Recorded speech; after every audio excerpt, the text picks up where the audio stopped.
Ladies and gentlemen, boys and girls, this is going to be a fun one today because today your boy is going to talk about Christopher Nolan's The Odyssey, a movie that has been dominating the airwaves the last 2 weeks ever since its release. It's a movie that's caused so much controversy for the last 3 months ever since the first trailer was released that included Lupita Nyong'o's casting. It's a movie that has been divisive. It's a movie that's been political. I mean, what isn't political in today's modern space? Of course, everything is. And it's so annoying. But, of course, this movie has been the blockbuster to talk about. And I reluctantly went and saw it. And I say reluctantly because I wasn't excited about this movie the last couple months. When it was announced years ago, I was very excited because I enjoy Christopher Nolan. I think he is a fine filmmaker. In fact, you could make the argument that he is the greatest working director. He delivers the most consistent blockbusters. I think, and this is going to be maybe a controversial opinion, I think he's a little bit overrated. I think we're so starved for quality in the modern era that we overrate Christopher Nolan because he has his flaws, and no one's perfect except the Lord himself. Zeus, of course. No one's perfect. But Christopher Nolan is a director that falls into these typical characteristics of his films. And for me, it creates a movie that is always a little bit pretentious feeling. I enjoy that his movies at least create an analytical thought process.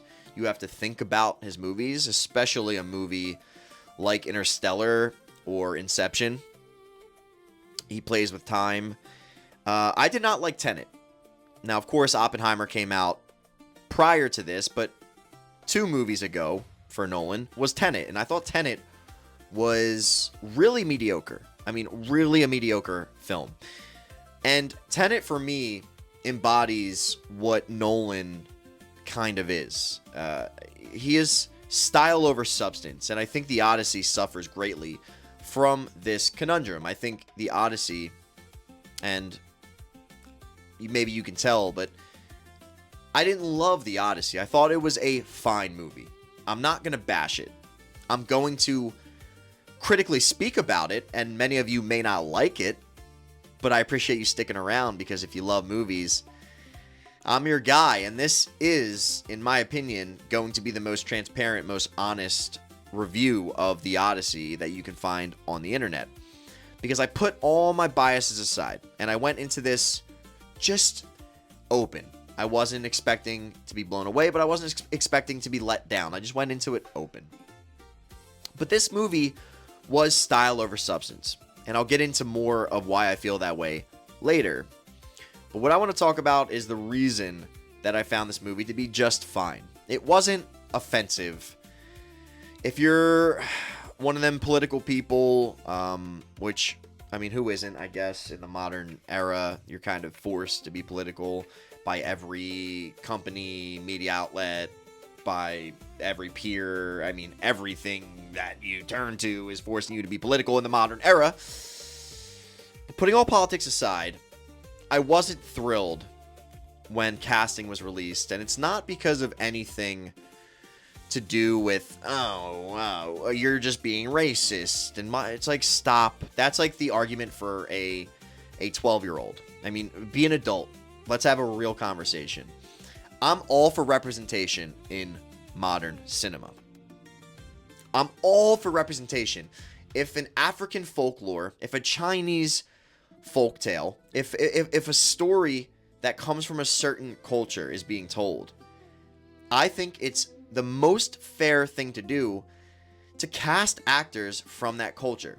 Because who can tell the story better? Who can represent the culture better than people from that particular culture? And I think most people agree with this. I think pretty much everybody agrees that when you're telling an African story or a Chinese story or a Japanese story, I mean, it makes the most sense to cast actors from that culture.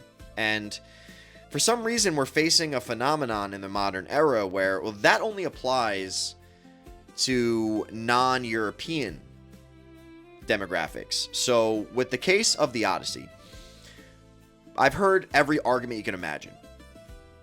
The Odyssey is mythology, and therefore it's not real. Therefore, how can you expect it to be told with the highest fidelity possible when it's not even a real tale? I mean, I've heard every argument possible. There was actually Africans back then in Greece 3,000 years ago. Do your research, blah, blah, blah, blah, blah. I've heard every single argument possible.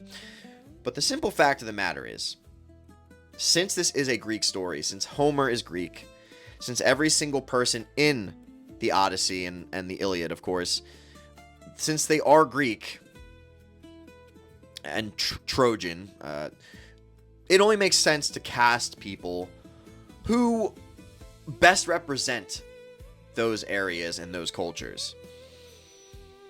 Even a movie like Moana, we just saw the live action Moana.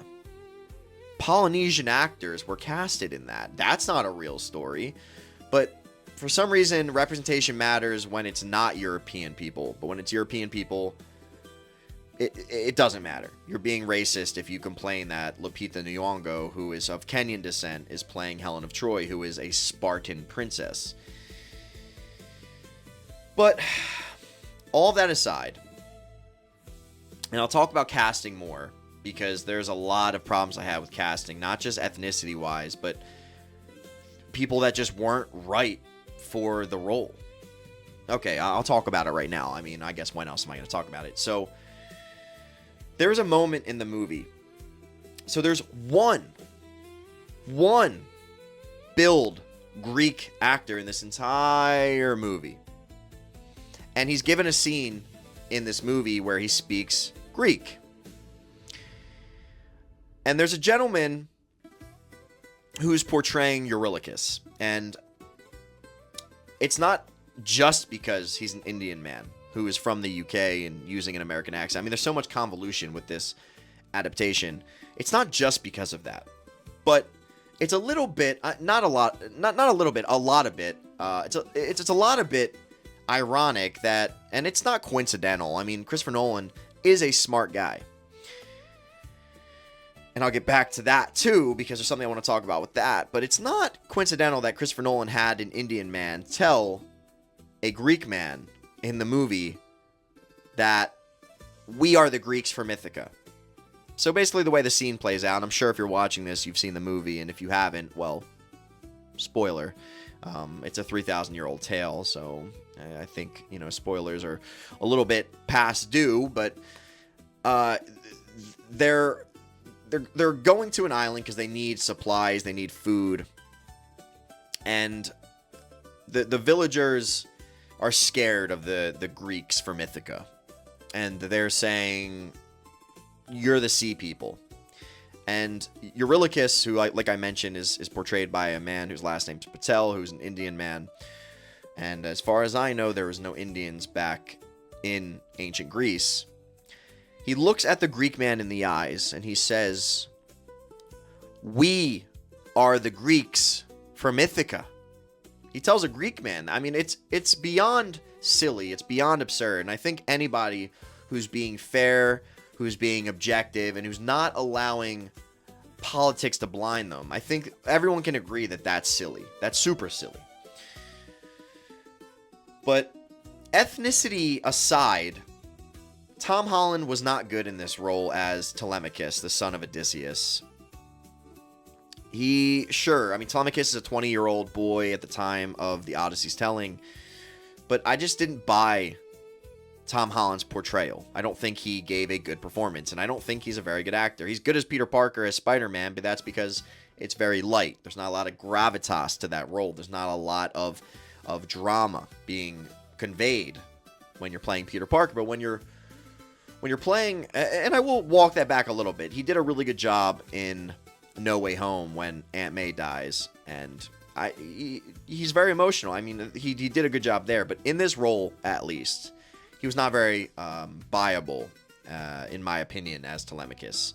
John Bernthal, man, terrible. I mean, he's playing the Punisher, essentially, as Menelaus. Yeah, Telemachus. Yeah, I mean, look at what I did to Helen's face. I'm not even exaggerating. That's how he's playing Menelaus, the brother of Agamemnon. The casting choices. Matt Damon, he delivers a really good performance. I will say that. But the whole time I'm watching it, I keep thinking the same thing. That's Matt Damon. Matt Damon's not an actor that melts into a role. He's just not. He's a guy that sticks out like a sore thumb, and he doesn't melt into a role. And there's actually a actor who's a frequent collaborator with Nolan that I thought would have done a much better job as Odysseus.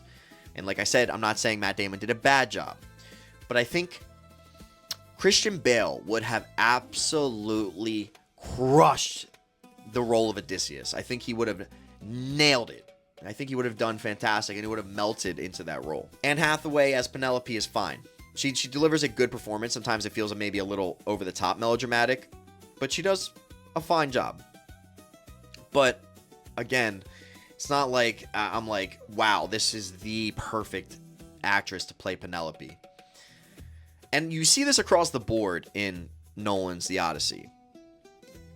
And all controversy aside with Elliot Page's casting, you're not going to sit there and tell me convincingly that Elliot Page, who is 115 pounds, who is 5'1", you're not going to sit there and tell me that you couldn't have casted somebody to play Sinon who would have been a more convincing actor as a Greek warrior who swings the broadsword every day, who has muscles from swinging the broadsword. And that's another problem I had with the casting of Eurylochus. The gentleman that played Eurylochus had no muscle definition at all. And I'm supposed to buy that this is a warrior who trains every day from the time he was 8 years old. I'm supposed to buy that this guy's a warrior when I don't see a single muscle definition in his arm. Just simply put, these were not the best casting choices for this story. And that's irrefutable. You cannot argue this. It's ethnicity aside, just these factors and the performances delivered, you could have found better actor. I mean, come on. Obviously, a lot of these casting choices were done to put butts in the seat. People that want to see people that look like them are more likely to go see The Odyssey when they feel like they're being represented. You have John Leguizamo, who gives a really good performance. John Leguizamo was really good in this, but I find it ironic that John Leguizamo has talked in the past that he only wants to see Spanish actors, Latino actors playing Spanish-speaking roles, Latino roles, and then he's playing a Greek character. I mean, the irony is just beyond silly and absurd. But all of that aside, I want to talk to you about what I thought about the narrative and the choices that Christopher Nolan made in adapting this story. Now, The Odyssey is a story built in mythos, and mythos, he describes it as magic in the beginning, in the title card at the beginning of the movie, before we see Travis Scott, who, again, terrible decision, and so clearly a decision made just to get 12-year-old, 13-year-old, 14-year-olds in the theater, because the guy that they saw in Fortnite, or the guy that they listen to, or the guy whose sneakers they have, or the guy whose McDonald's meal it's so clearly a decision made just to get butts in the seat, but then Christopher Nolan's going to try to convince you that, well, actually, I made this decision because bards and rappers are the closest thing, and blah, blah, blah. It's bullcrap. It's just a decision to put butts in the seat. And he took me out of it. He has about, I'd sincerely say, 60 seconds of screen time, not maybe 30 seconds of screen time, and then 30 seconds of voiceover. And it's terrible. I mean, it is absolutely terrible. He is not selling it at all, and it's so goofy. But anyway, mythos is the backbone of the Odyssey. There's gods, there's goddesses, there's cyclops, there's sirens, there's monsters with 6 heads that eat people. This is a story that is about the fantastic. I mean, Greek culture, Greek religion was based on this polytheistic, really rich but eccentric story of the mythology of how Greece and how the world was built. And Christopher Nolan, who is an atheist man, he obviously wanted to impart his atheism onto this story, so he removed all of the gods, the goddesses, the mythos from this story. Sure, there's still Cyclops. Sure, there's still sirens. Sure, there's still a six-headed monster named Scylla that eats people, but we have to remove the gods and goddesses. Well, okay, when you're doing something like that, you're really impacting the way that the story can be told. And not just the fidelity compared to the original poem, but things aren't going to make as much sense when you remove the gods and goddesses from this story. So him trying to make this a more secular story, I think really impacted it in a negative way, narratively. I think it was a bold decision, and I think he did a decent job with it. I don't want to sound like I'm bashing Nolan. He's a talented filmmaker, but I think it was a bad decision to do this. So let's talk about exposition dumps, because exposition dumps are always a cheap way to tell a story. And there is a lot of exposition dumping in the first 30-ish minutes of Christopher Nolan's The Odyssey. And I get why it had to be done. There's a lot of catching up with the audience, people who aren't familiar with the story of the Odyssey. There's a lot of catching up that needs to be done. But Telemachus and Antinous and Eumaeus and Penelope, I mean, there's so much exposition being done with just them having conversations. And that's not the best way to tell a story. It's just simply not. Any film class, any film course is going to tell you, show, don't tell. That's like the most classic rule of filmmaking. But there's a lot of telling, not showing in the beginning of The Odyssey. So I have to be critical of that aspect of it. Side note, Robert Pattinson as Antinous, fantastic. I mean, he delivers the best performance of the film. He always is great in everything he does. But let's talk about Odysseus. He is our main character. He is our titular character, and he is the most important character. It's the reason this story was written, is to tell the ode to Odysseus. Now, Odysseus, the way he is told all throughout Greek culture, Greek history, Homer's telling, and any tellings thereafter, they always speak of Odysseus as being the most cunning.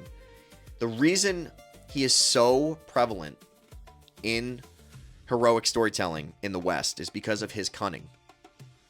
He's not a great warrior the way that Achilles is, or Hector, or any Heracles, any classic Greek hero, but his cunning is what separates him. And his cunning is displayed obviously in the Trojan horse, but his journey home, his cunning is on full display. And I felt like Christopher Nolan really took away from a lot of Odysseus' cunning and brilliance in his telling of this story of the Odyssey. The biggest question mark that I have is he does a couple things. There's two things in particular that make me say, what a bonehead. And of course, hubris was a big part of Homer's story, and the warnings that the Greeks would tell of is hubris was a huge thing that they would talk about. But these things go a little bit beyond hubris. They are pure, plain stupidity. My first thing is when they're done the Trojan War, when they sacked and conquered Troy, and they're heading back off the beaches of Troy back to their homelands of Greece,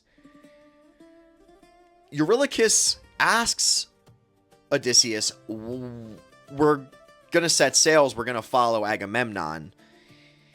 And for no reason at all, besides for making this statement, Odysseus says, I've followed Agamemnon long enough. We're not going that way. We're going to go in a more abstract, unknown, treacherous way. And Eurylochus says, what? Why? There's no reason why, except for the fact that he's been following Agamemnon for the last 10 years, and he's not going to follow Agamemnon now, even though that's the best known route back to Greece. It's going to be the route of least resistance, but he just has to show that he's not the same as Agamemnon. He's different than Agamemnon. He's not following Agamemnon's path home. In the original story, he's given a bag of winds and his crew out of pure temptation, they open the bag, and that's what gets them lost. But in this telling, it's Odysseus's stupidity that gets them lost. Okay. He does another thing. Now, the scene with Polyphemus, the Cyclops, is probably the most famous scene in all of the Odyssey.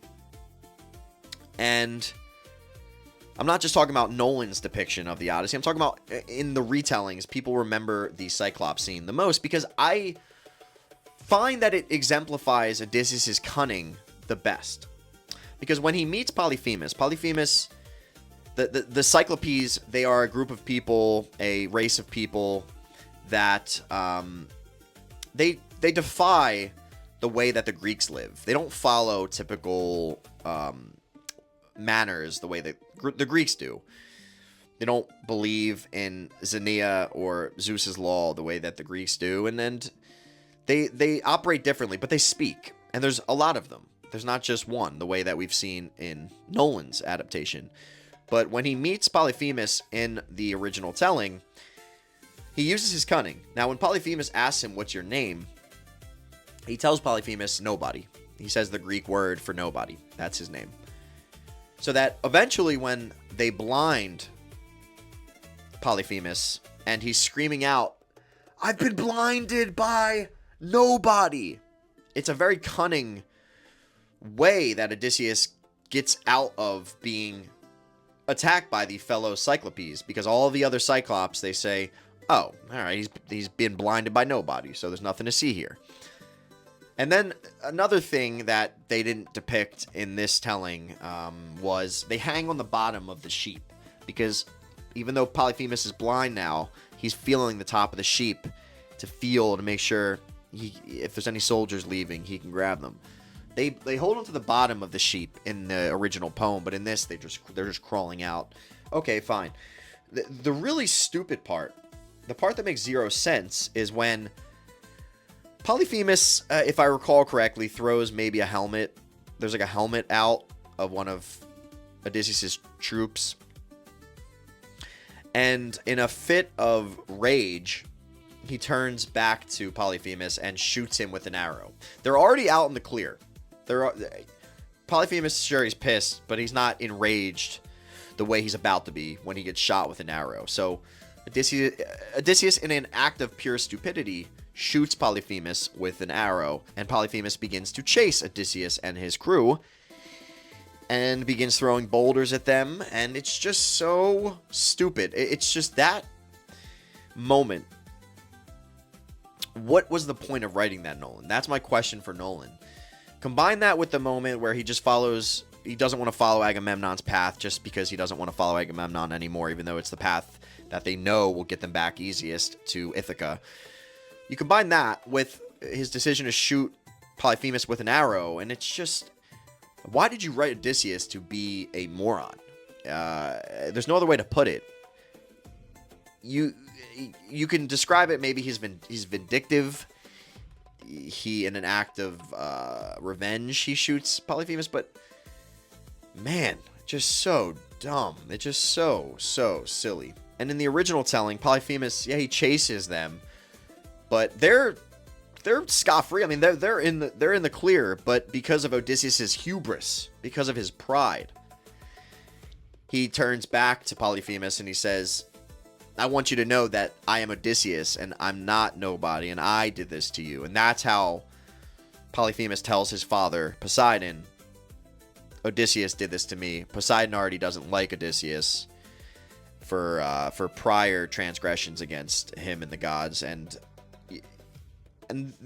it's a hubris thing in the original poem, whereas here it's a pure stupidity thing, and I did not like that aspect of Odysseus's telling. And Nolan chooses to change other chapters of the Odyssey as well, and I don't have a problem when it comes to adaptations. I don't have a problem with changing elements of the original novel or book or poem if they serve the story for the better. I just felt like the changes that Nolan made did not serve the narrative for the better. They made things a little more confusing, and they made Odysseus seem more stupid. And speaking of stupidity, let's go to Circe. When they encounter Circe, Odysseus' men are led outside to put their armor out there, and they see the armor of all of these dead soldiers.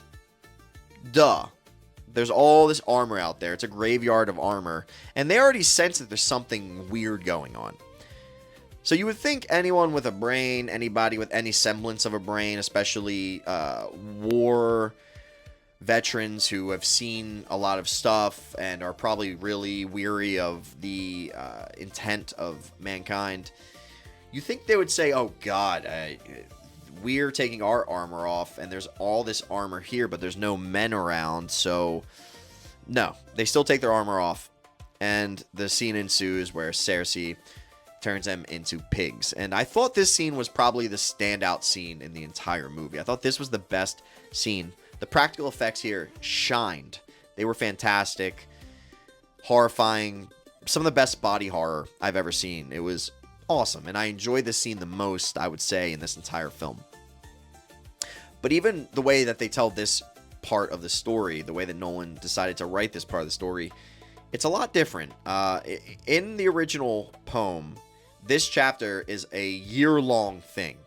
Odysseus sets up shop with Cersei. Cersei's a bit of a baddie in the original poem, and she's, all respect to the actress, just being honest, she's not a very attractive woman.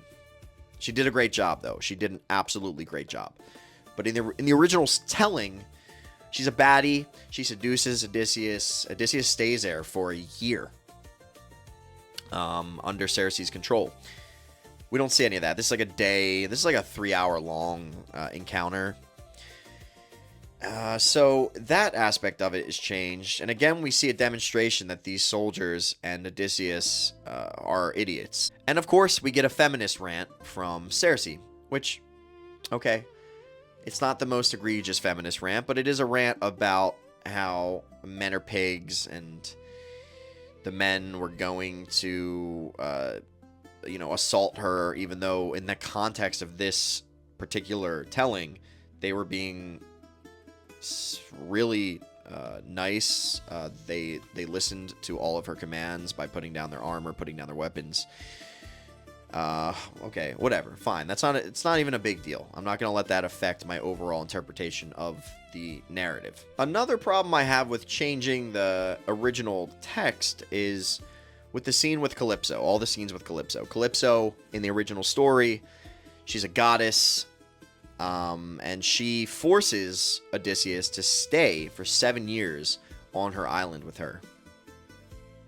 And it's not until Zeus sends Hermes down to tell Calypso that she has to set Odysseus free.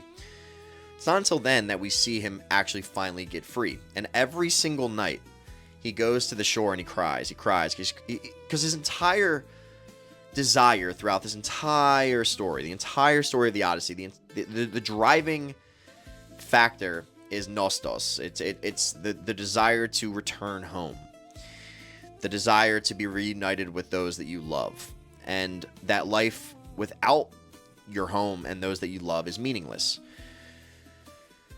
And in the original story, his crew, they do eat the lotus. They do. That is a part of the original story, but he doesn't eat it. He drags his crew.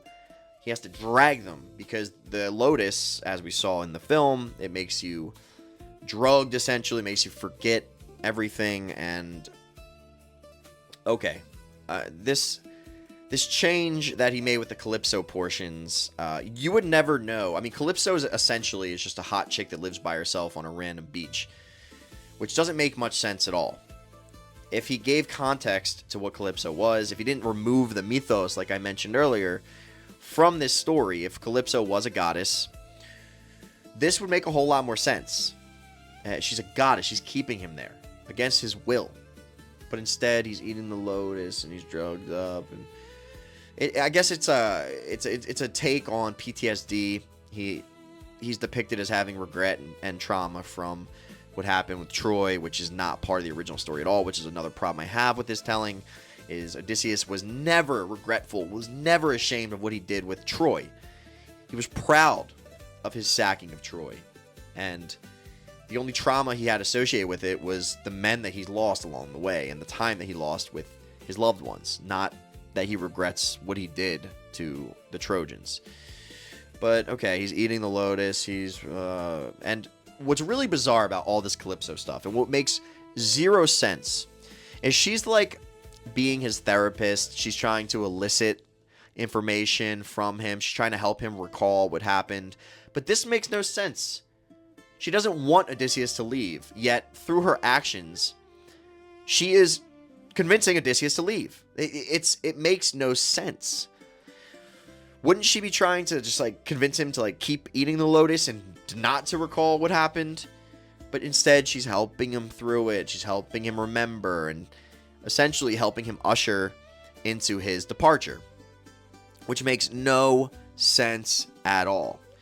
And a huge part of the original telling, and what really, this is the biggest, this is the biggest moment in the original poem that makes you realize how powerful the desire, the nostos, that desire to return home. Since she is a goddess, she offers Odysseus the chance for immortality if he just stays. He says, "You're more beautiful than Penelope. You're offering me immortality, essentially the chance to become a god. And I'm still choosing Penelope and Telemachus and my home of Ithaca over that." That's the number one moment in the original telling of the Odyssey that makes you realize, wow, family and home are more important than anything, even the chance to become a god. And that's gone. It's omitted. It's removed, and it hurts. It hurts this telling of this story. And another moment in the original story that has been omitted is when he goes to the underworld. Which, the underworld was not very visually interesting. I think Nolan, this movie was gorgeous to look at, but I think visually it does fall flat a lot of times. I think the way the underworld could have been depicted could have been a lot more interesting visually. But instead, we just get like this bland, black and blue landscape. I enjoyed the sequence though; it was a good sequence. But in the original telling, Achilles is there. It's the only mention of Achilles in the Odyssey, and he sees Achilles, and Achilles tells him, dying and becoming a legend is not worth it. I would have rather stayed alive as a peasant, as a farmer, as a beggar. I would have rather stayed alive than to be king of the underworld. And it's a very poignant moment in the original telling where you're reminded that life is so precious, that your family and being with those that you care about is more important than glory. But that's omitted. And we get the replacement of the scenes with Sinon, which are fine. I think Elliot Page did a good job acting-wise. I just don't think casting-wise it makes the most sense. And I think anyone with an objective, fair brain would agree with that. Another moment that was omitted from the underworld scene that was in the original story is his mother died during the 10-year siege of Troy. And he sees his mother in the underworld. And he goes to embrace her. And she just goes right through him. He can't embrace her. And it's another poignant moment reminding us that time with those that we care about is more important than any amount of glory you can ever attain. And it's just moments like this that are omitted that could have been so rich. I get why he didn't include Achilles in this telling. It would have taken away some attention, but I think it hurts the narrative. It's detrimental to the overall telling and the overall themes of the Odyssey to omit these moments. And then we get to the final scene, the final sequence where he finally arrives back to Ithaca and he goes back to his castle and he goes to take back his throne. I was expecting a lot more emotional punch here, and you just don't really get that emotional payoff. There's a moment with his dog Argos where you feel through a quick flashback of Argos as a puppy, and you get some emotion, but that moment was cut so short. That moment with Argos was cut so short. There should have been more emotion with Odysseus. And that gets me to another problem I have with Christopher Nolan's films, and a huge problem I have with this film.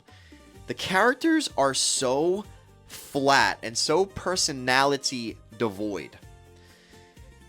And it makes for a more boring story. I mean, he injects no personality into his characters. Eumaeus, portrayed by Leguizamo, has the most personality, and he is the most fun character to see on screen, because when you have personality in your characters, you are more interested. You're more invested. And unfortunately, the characters are so devoid of personality. Telemachus, Odysseus, Menelaus, all of the characters are devoid of real personality, and man, it really hurts the film. And all of Nolan's films suffer from this. He has a hard time writing believable dynamics. Relationships never feel like they're truly palpable or tangible. And I just didn't feel that cathartic release that I hoped I would feel. Another thing is, Nolan is not very talented at directing action. He's just not. You look at how he directs his action, it doesn't feel very motivated. And the scene where he's fighting all of the suitors, it just didn't feel like you felt any of the blows. It didn't feel like a memorable moment. And that's my problem with the Odyssey, I guess, in a nutshell, is nothing felt memorable. Nothing felt memorable. It was moments that looked good, style over substance, as I mentioned earlier, but it's nothing that truly feels memorable the way that in The Gladiator. Are you not entertained? There's no moment like that in this movie. I am Maximus Decimus Meridius. There's no moment like that in this movie. There's nothing memorable, even in Troy, because a lot of comparisons have been drawn to Troy. And even in Troy, there's Hector! There's no moment like that in this movie. There's just not. And this could have been the moment. This moment where he takes back his rightful home. And it just lacked that real punch. I was thinking about it in my head. What if Quentin Tarantino directed that scene? The way that he directed the Crazy 88 scene in Kill Bill Volume 1. That scene, you felt all the blows, you felt every punch, you felt the emotion. And it wasn't there with this climax. It just wasn't. I will say I really did like the consistent plucking throughout the movie, that motif of that boom, like that plucking sound of his bow. That was a cool callback. That was a cool running theme throughout the movie. And that was my favorite part of that scene, probably, when he plucks it. And everyone kind of like looks around, and then the guy says, "Are you Odyssey?" And then he gets shot in the throat with the arrow. Like that was awesome. But then it all just goes downhill from there. And man, I was just really hoping for a lot more of an emotional payoff with that. And a big problem I have with Odysseus, this version of Odysseus, is he's so whiny with his post-traumatic stress about what happened with the Trojan War. I mean, he's constantly crying and complaining that he regrets what he did, and that's just not who Odysseus was in the original poem. And I don't think it serves this narrative well by making that choice. And at the end, it's somewhat interesting. I think I'm kind of neutral on this change. I think it's kind of interesting he's going to honor his men by sailing out west with Penelope, and there's the callback of let's just sail away towards the sun. I mean, I don't think that's bad. I think that's an interesting change. And Telemachus is king now, even though he hasn't really proved he's king worthy, but okay, all right. Which brings me to another problem I have with this movie, that all the auxiliary, the peripheral characters, especially his crew, we don't really get to feel invested in any of them in particular. So when they die, when Polyphemus is eating crew members, we don't really care, because it's just a nameless face that really means nothing to us. I think Nolan, if he could have built a scene where, characters are telling about their family or showing a moment where they're saving an animal or endear us to these characters, that when they die, it really hits. But there's none of that. There's absolutely none of that. The only crew member that gets any attention is Eurylochus, and you never really feel endeared to him. I mean, I can go on and on. I don't want to seem like I'm being petty, because I really am. I do believe that this is the most honest review on the entire internet about this movie. It's a fine movie. I gave it a 3.5 out of 5. That's a fair score for this movie.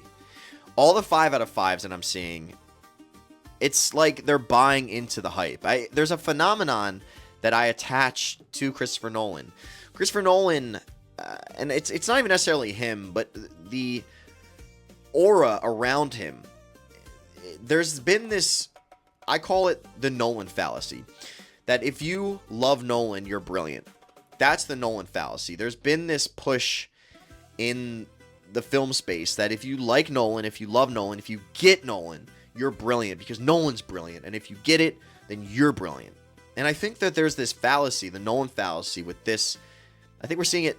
We saw it with Tenet for sure, because Tenet was a mediocre movie that was still getting some praise.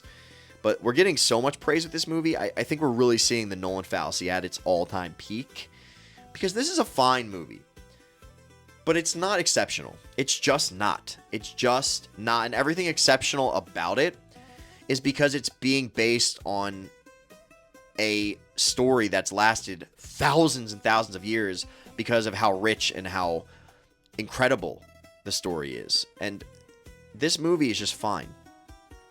And I think 3.5 out of 5 is going to be the most fair score you will ever see for this movie. It's not bad. It's not bad at all. There's nothing really bad about it.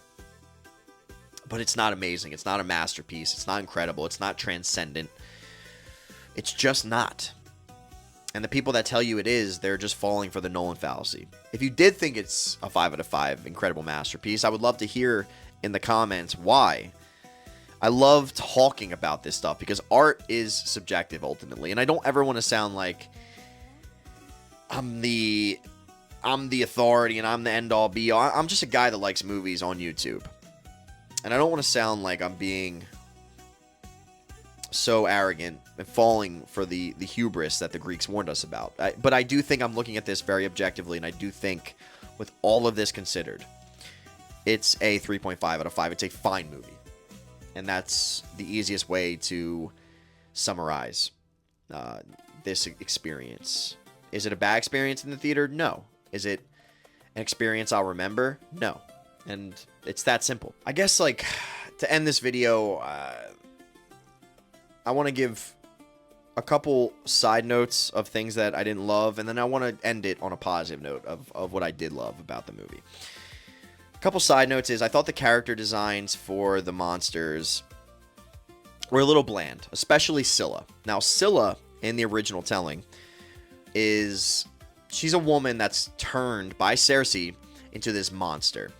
This giant abomination with 6 dog heads that emanate from her body, and she lives in the cave across from the whirlpool, and people have to choose between getting sucked into the whirlpool or getting eaten by her. And it's this really rich, fantastic description, and instead we just get this really bland, these like worms, these tentacle worms that really have no detail, no substance. I mean, it's such a bland design. I was really disappointed in Scylla's design. The sirens, Nolan wasn't even brave enough, and I think it's. I don't want to sound like I'm like bashing Nolan for not being brave enough, but he just kind of showed a little glimpse of them on a rock far away in the mist. You don't really get to see them, and they look like women, but we don't really get to see what their true form is. And I thought that wasn't very bold, that wasn't very brave, and that if that was done a little better, it could have been really cool. But it was just glossed over so quickly, and I had a problem with that. The Cyclops Polyphemus looked alright. It looked kind of cool, but again, I mean, not very interesting visually. But I want to end it on a positive note. I want to say I appreciate Nolan drawing a lot of attention to Homer's story of the Odyssey. I appreciate him choosing this story.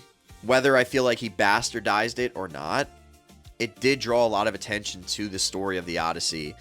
And I like that. I think that's an awesome thing. And I think that, all things considered, he did a decent job telling the story. And most of the core elements of the story are still intact in Nolan's telling. And I think that is a win in a era where things are so bastardized that they're unrecognizable.